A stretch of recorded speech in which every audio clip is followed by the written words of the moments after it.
Hello again, everyone, and welcome to this latest Wednesday edition of Gulfstream Weekly, otherwise known as our fireside chat here in the Sport of Kings at Gulfstream Park. It's good to have you with us. Ron Nicoletti, Jason Blewett alongside, and we're set.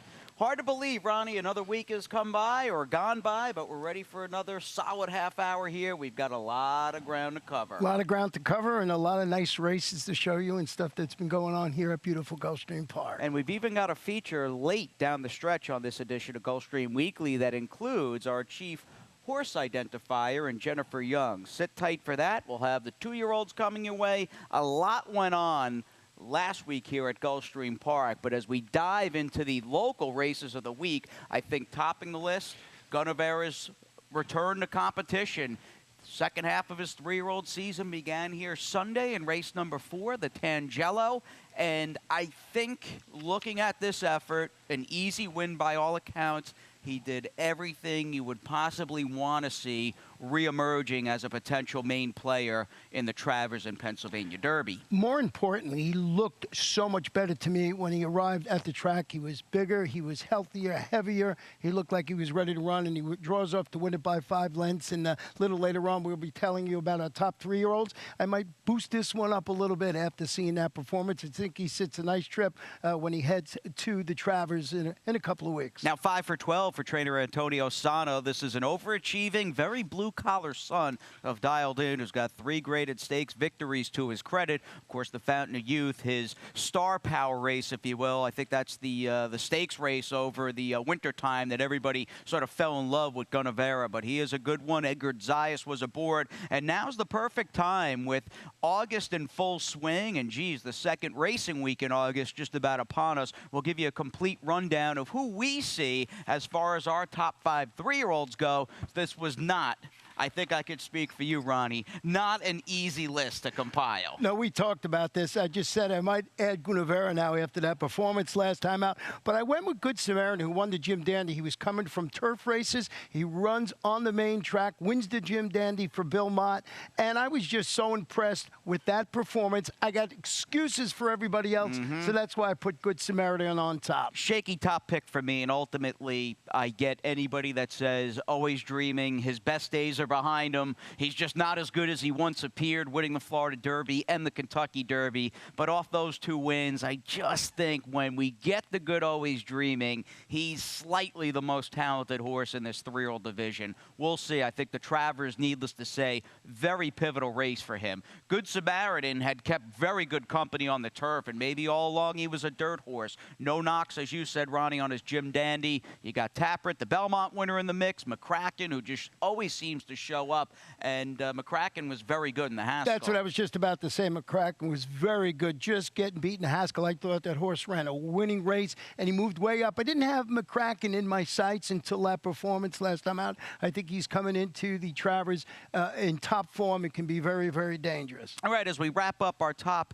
5 3-year-olds heading into the second week of August, if you will, Gunnevera's effort earned an 86 buy, and it was just really great to see him back in action as Edgar Zayas finally picked up the mount. I joked around with Edgar because he's been basically the regular workout pilot for Gunnevera since his 2-year-old season, and going into Sunday, he said, finally, I get to ride him in an actual race. Yeah, and I was looking back at Gunnevera's records. Besides the Saratoga Special where he won by a length, every time he wins by 5+ lengths. So I don't know if that's an omen coming up. Does he close and win the Travers by 5 lengths? We'll have to see. That'd be nice. We'll be rooting for him. There's certainly something special about our horses based here with us in South Florida, especially through these summer months. So best of luck to Gunnevera as he targets the Midsummer Derby. How about some future stars of tomorrow? Maybe we saw a couple here over the weekend. Sunday was Gunnevera's day. Saturday belonged to the opening leg of the 2017 Florida Sire Stakes. And up first, we'll have Phantom Row, who was very speedy and made it a perfect 2 for 2 in his mild upset victory over Dunk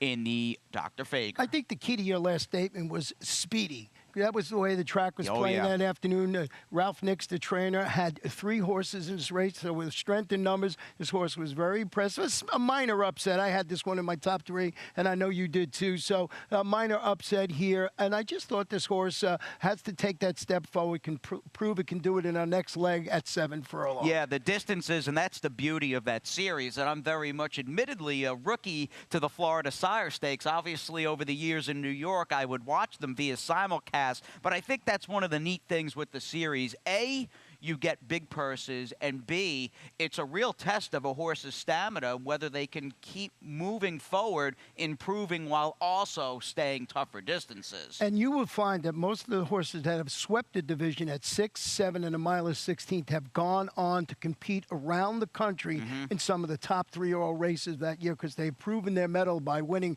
at 3 different distances in that month or so span. No, that's a very good call. I think of 3 Rules G's just last summer, and even Awesome Feather, who of course would go on to cap an unbeaten juvenile filly campaign with a win in the Breeders' Cup. Now, speaking of juvenile fillies, we had a big crew of 2-year-old fillies in the co-featured Saturday race, the Desert Vixen, and that proved to be another speedy wire-to-wire victory out of Go Astray, who is by that prolific Florida-based stallion in Gone Astray. Gone Astray, and this, the most seasoned runner in the field, was against open competition last time out, got beat a length in the stake, comes back against state-bred competition, and just, you know, you can see there, wins it, drawing away, and I think this horse has a bright future. Of the two divisions I saw, I thought that Go Astray might be the one that can keep this thing going and maybe win the next 2 legs. Interesting, because I look at this win and I think it's a little, and take nothing away from her, and she's been a very fast filly, but I think she's a little dressed up over and after catching a very speed-friendly surface.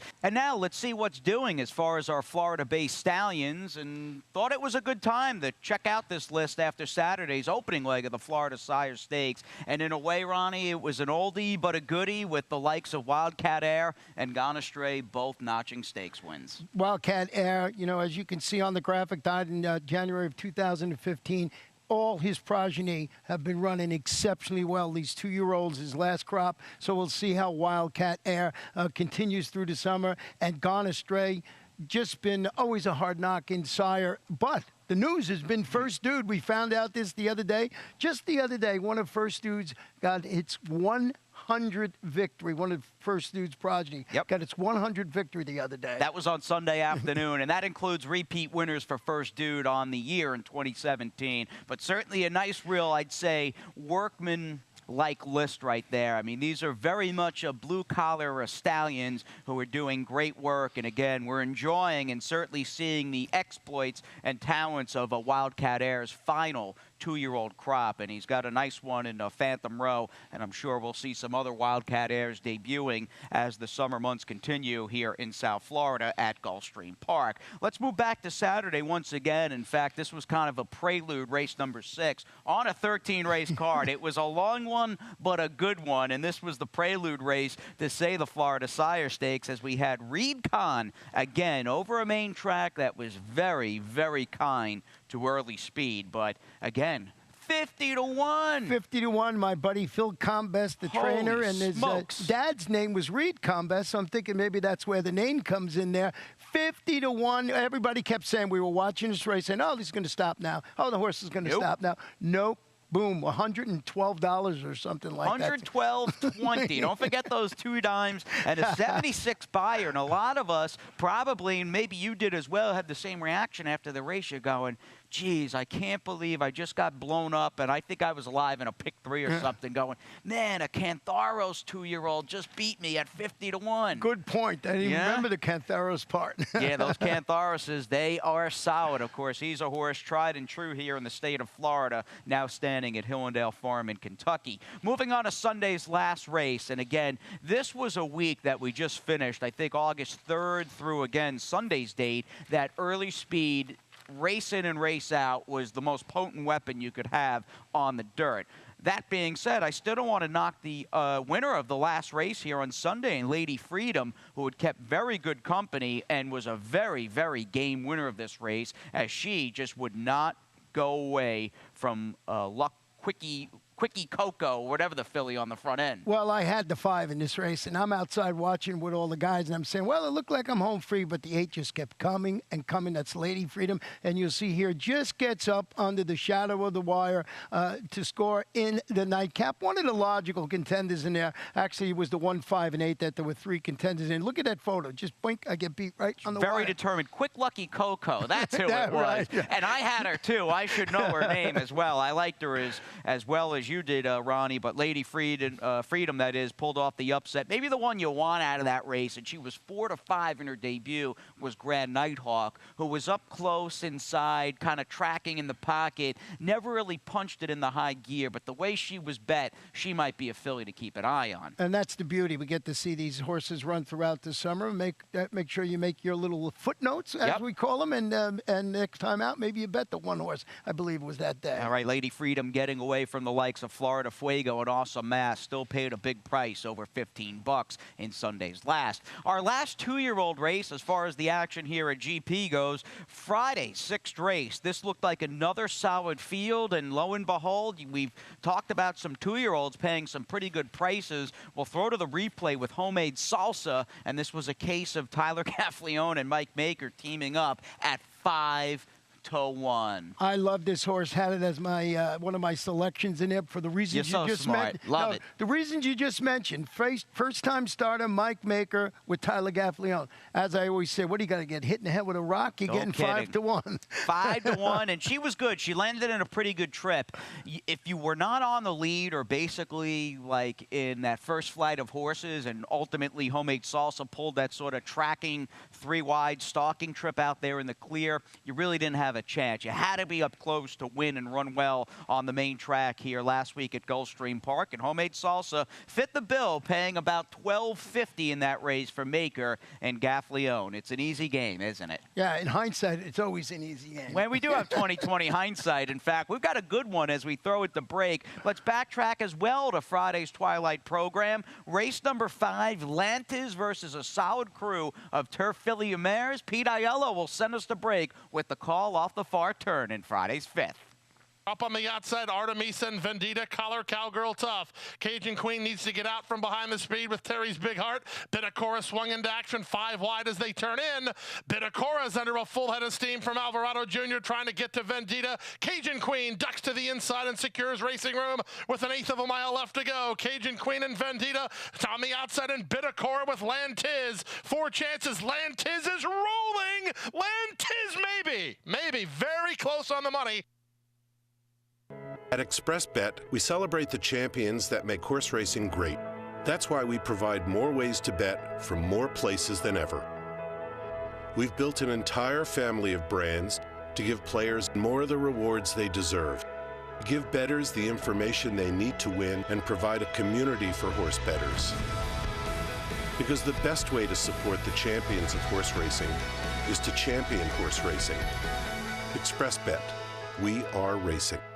Hey, South Florida, it's time to get social at sunset. This summer at Gulfstream Park, as the sun goes down, the scene heats up. Join us each week for Twilight Racing Fridays, a fusion of horse racing, food and drink specials, and live performances by local bands. Enter drawings and play horse racing bingo, your chance to win incredible prizes. Live racing begins at 2:15. Admission and parking are free. Visit GulfstreamPark.com for more details. Gulfstream Park, Twilight Racing Fridays. Get social at sunset. And welcome back to the bright lights of the Sport of Kings studio. Ron and Jason, glad you're still with us and tied on here on Gulfstream Weekly. And Ronnie, believe it or not, there was racing going on outside of Gulfstream Park last week. What? Yeah. Oh, are you kidding me? Anyway, Saratoga, of course, their summer boutique meet in full swing. And one of the biggest weekends, certainly one of the biggest Saturday cards, was just contested a few days ago. And that was headlined by the $1.25 million Whitney Invitational Gunrunner, a 112 buyer. And there's a lot to talk about with this horse, who was just dynamite.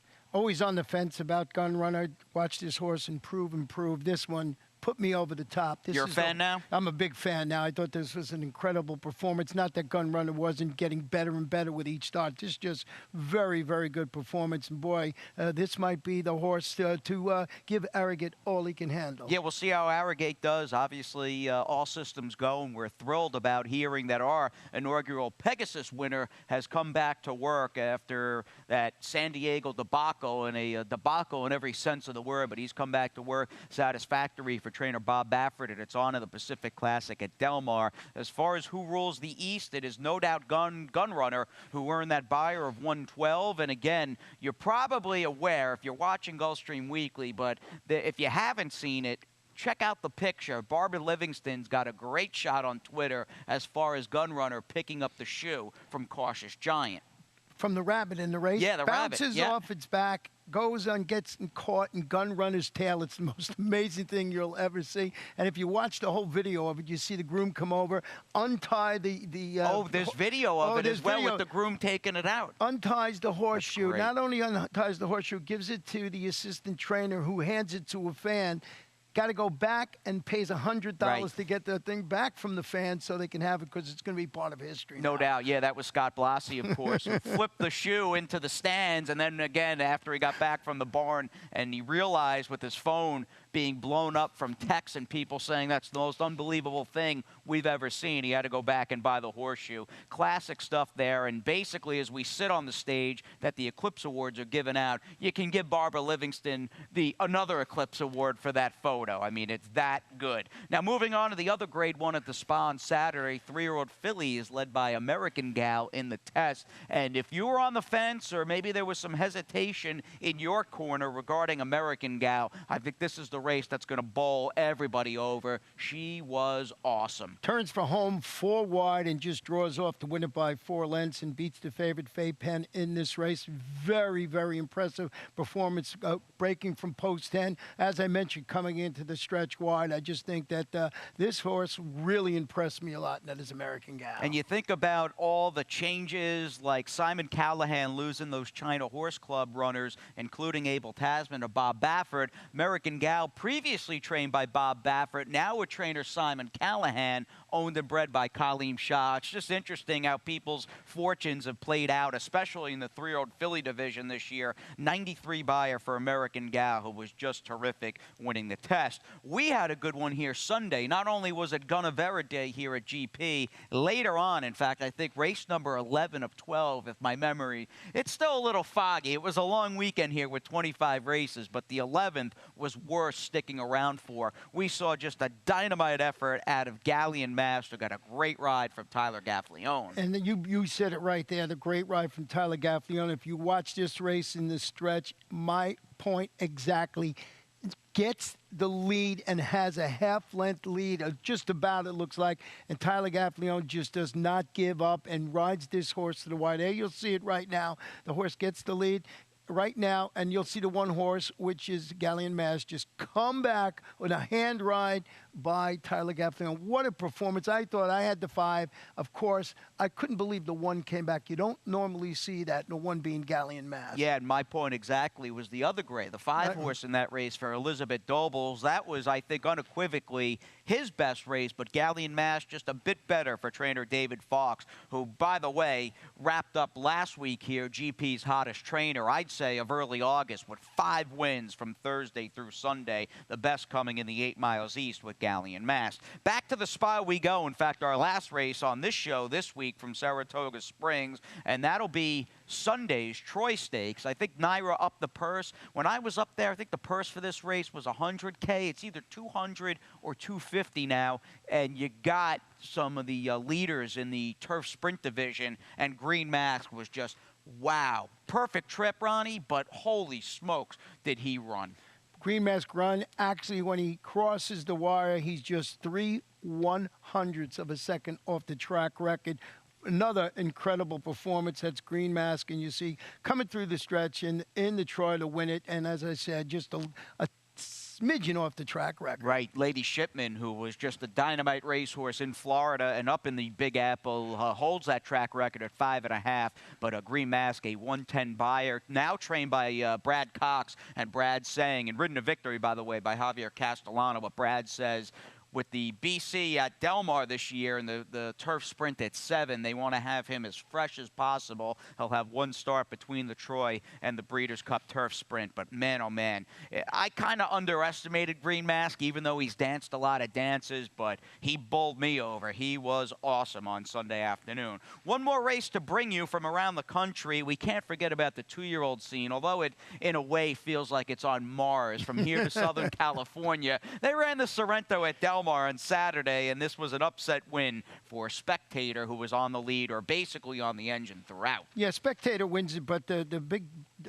question in here, what happened to Surrender Now, who backed up as the odds-on favorite in the here. blue, that aqua cap down inside. So and just backs up, and a nice performance by Spectator, but we'll see how Surrender Now comes out of that Yeah, race. hope she's okay. It looks to me like maybe she bled or displaced. I mean, the way she stopped on a dime, but there was no stopping the Sorrento winner and Spectator. 5 stakes wins at the Del Mar meet already this summer for trainer Phil D'Amato, and that's the first graded stakes win for the young freshman sire, Jimmy Creed, who's 7 for 17 with his first crew of runners. Pretty good. I wouldn't mind booking a mare if I had one to breed to him next season. Oh, you got to go all the way out to California, bud. Yeah, no kidding. Yeah, you know what? Maybe I'll stick with Treasure Beach, or you can't go wrong with Gone Astray. I'm going to call up his breeders this afternoon and book one. I got to claim one first. You'll front me the money, and I'll pick out the stallion. Let's wrap up this second segment with a look back to Saturday's 4th race. Solid field going in, and although Stanley Gold came away winless in the day's Florida Sire Stakes, he ran 1-2 in Saturday's 4th as Pete Aiello fills us in on the action off the quarter pole. For 45 1/2 mile. Noble, Venezuela. Camacho takes a peek over his shoulder. He sees he has Sunshine and Shadow to deal with. From the back in a swagger. Aces for John cuts the corner. Many chances here as they swing in. It's Noble, Venezuela who has the lead. Sunshine and Shadow charging at him from second. Aces for John in full gear for Jose Cruz. He ducks to the inside. Final furlong, 4 chances as Sunshine and Shadow surges to the lead, and he's the winner. It's Sunshine and Shadow by almost 2 in the end. A passion for horses and a commitment to breed champions is the foundation of Hardacre Farm. Founded in 1999 by Amy Tarrant, owner, breeder, and trainer, Hardacre Farm, now based in Ocala, continues its tradition of success. From the Breeders' Cup to Gulfstream Park, Hardacre Farm, from the breeding shed to the racetrack, in pursuit of producing the best.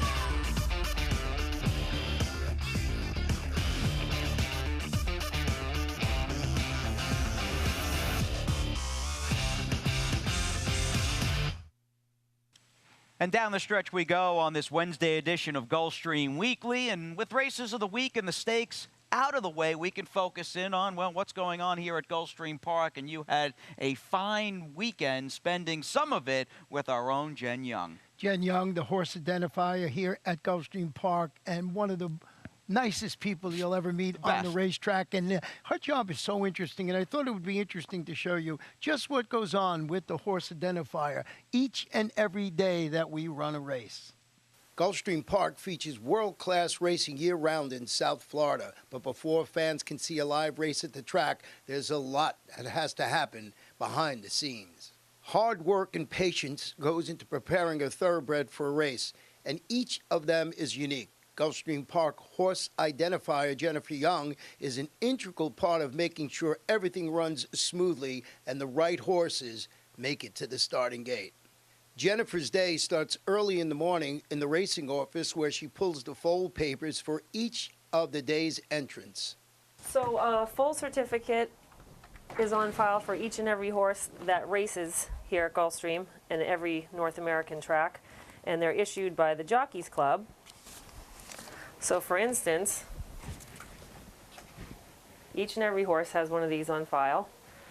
It's kind of a cross between a title and maybe a birth certificate. It has their pedigree, and it also shows the breeder, and these are the owners. Okay, so here's Money Factor. We have her full papers right here. It says Gray or Roan, filly. There's her parents. Small irregular star and connected broken line of white hairs. That's this here. Her leg markings are right hind, half pastern, irregularly white, lower on outside. So sure enough, it's a little higher on the inside. On the outside, it's a little lower. This is Bingo Bango Bongo. He's a 10-year-old, and he's a bay. Bays are characterized by their darker color mane and tail, and the differentiation between the coat color and darker legs. Bingo's markings are listed as bordered triangular star, faint patch of white hairs on upper lip. Sure enough, get a little bit of white hair here. His prominent star here, and his tattoo, 33367.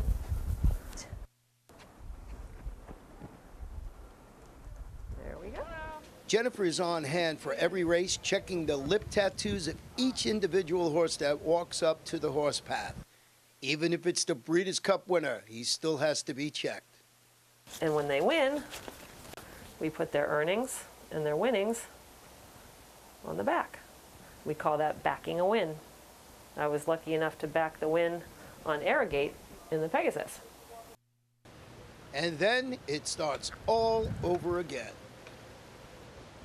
And away she went to do it all over again. Just like Ronnie said, she's terrific, total professional, plays hockey, loves hockey. We're big fans of Jen. Big fans of Jen, so dedicated, and that piece could have run another 10 minutes because it's so interesting how to find all the markings on this horse. And she knows these horses like she knows the back of her hand. And you mentioned lots of horses to be looking at. And she's just got a terrific personality. One of my favorite people here at Gulfstream Park. And I do wonder, you were able to work out an appearance fee for both Money Factor and Bingo Bango Bongo? Bingo Bango Bongo is an old buddy of mine. He did it gratis. All right. Some carrots, peppermints? Oh, yeah, peppermints for sure. All Both right. of them got peppermints. And we'll see if we can work them into some residuals from Gulfstream Weekly. Thank you very much, Bingo Bango Bongo and Money Factor. And, of course, thank you to Jen. Now, getting ahead of ourselves, and we don't want to rush things or the upcoming week here at GP or the month of August, to be blunt about it. But as far as your handicapping goes, you might not have to look any further than Sweet Tooth Haven, who's running in Thursday's 9th race. That is the featured 9th on the program, and she is a solid Vineyard Haven filly for trainer David Fox. Yeah, we're going to go back and show your performances of hers back on May 14th, and that was the 9th race that afternoon. She was very impressive. She was the number 3 that afternoon, and she's a good horse. She was in the Florida Sire's Sake Series last year, and she's coming back, and I think she's absolutely the one to beat. Indeed she is.